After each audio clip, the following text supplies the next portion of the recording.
Federal and state investigators are trying to get to the bottom of a recent outbreak of lung illnesses that could be linked to vaping. As of last week, 193 potential vaping-related illnesses in 22 states were reported to the CDC, and now lung doctors say they've been seeing warning signs for years.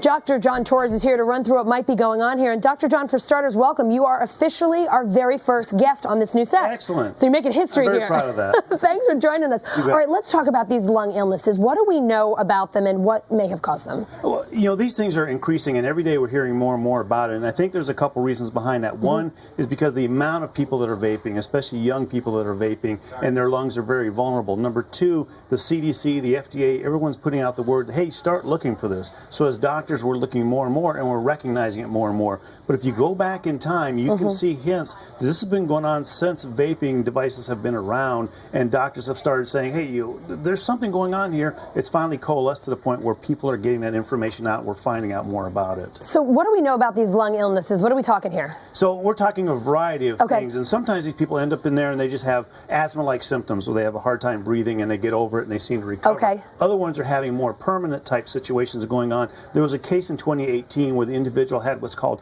alveolar hemorrhaging, and that means he was bleeding inside his lungs. My gosh. And ended up in the ICU, ended up on ventilators. A lot of people ended up doing that because of vaping devices. What we don't know is what is actually causing it. Is it the device? Is it inside the device?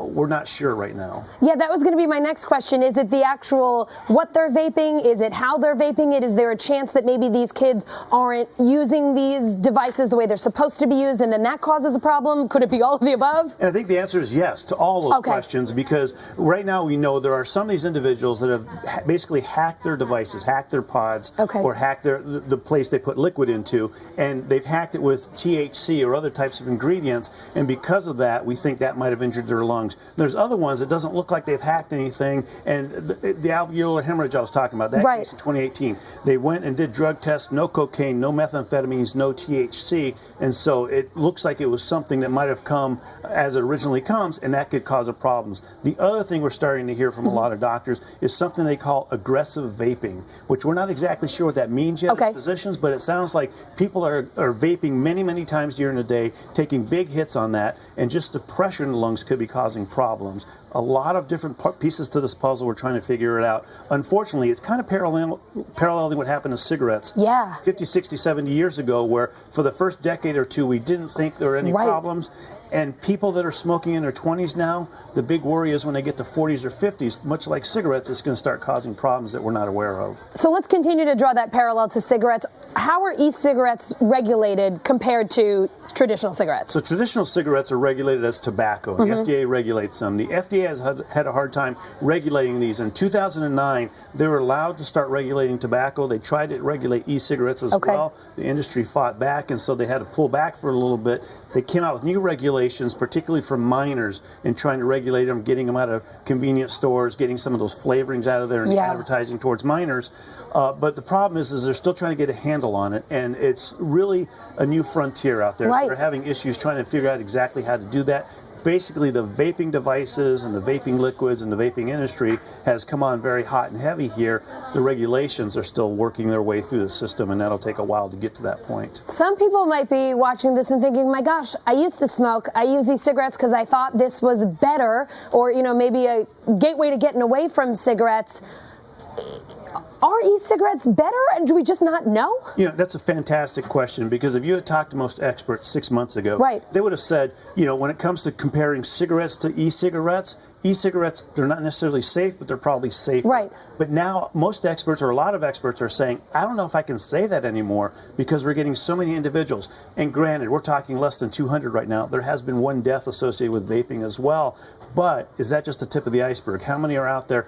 Part of the problem is a lot of these are young individuals who are, they don't really want to talk about it. So you talk to them, you know, what did you put in there? Did you hack the cartridge or anything? They don't want to tell you. They're not going to tell their parents what's really going on. And so we're having a hard time figuring out exactly what's happening, how they're doing this. And it's going to take some time to filter through this. But what we do know is that vaping and e-cigarettes and the liquids aren't as safe as we thought they were. Last question for you. For people who, maybe just want a little bit of doctorly advice, how would you warn people before they either participate in e-cigarettes or if they're thinking about making that decision? I'd say be very, very careful. Okay. If you're smoking and you're using an e-cigarette to try and get off smoking, make sure you do it correctly and you work your way towards getting off smoking. If you've never smoked before, you want to start e-cigarettes for whatever reason, be extremely careful, especially for young people, because a lot of them have nicotine in them. That nicotine is very addictive, especially to young brains. And some of them, especially if you get off a street corner, especially if it's a hacked cartridge, be extremely careful. Some of those have industrial chemicals in them. They have fentanyl, they have THC, they have these other drugs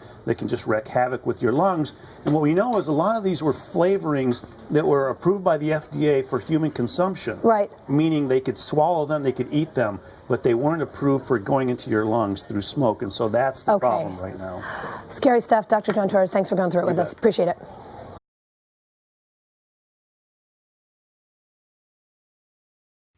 Hey, NBC News viewers, thanks for checking out our YouTube channel. Subscribe by clicking on that button down here and click on any of the videos over here to watch the latest interviews, show highlights, and digital exclusives.